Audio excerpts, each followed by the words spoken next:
How to place order on Shein app. Hello everyone, I am Bishaka and welcome to our channel Create Login and Delete. Let's get right into the tutorial. In order to place order on Shein application, open the Shein application on your device first and make sure you are logged in. Now to place an order, go ahead and select the items you want to purchase. Tap on the category option on the bottom of your screen. You can now select from a wide range of products here, categorized in various groups. Select the item you want to purchase and tap on it. You will see the option for Add to Cart. Tap on that and then tap on the Go to Checkout option. In the interface that you will be led to, select the items you want to go ahead and check out with.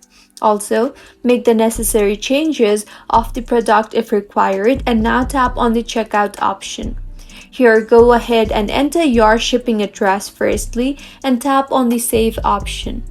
You'll be led to the order confirmation page. Under shipping method, select your shipping method and under payment method, select your payment method. Once you have selected the required fields, scroll down and now if you have a coupon or gift card, then enter the details of it and redeem your coupon or gift card. Finally, tap on the Place an Order option. You'll be asked to enter your card details, so go ahead and enter the card number, expiry date, and CVV of your card and tap on Place Order again. And this is how you can place order on Shein app. If you find this tutorial helpful, do subscribe to our channel. Thank you for staying with us until the end.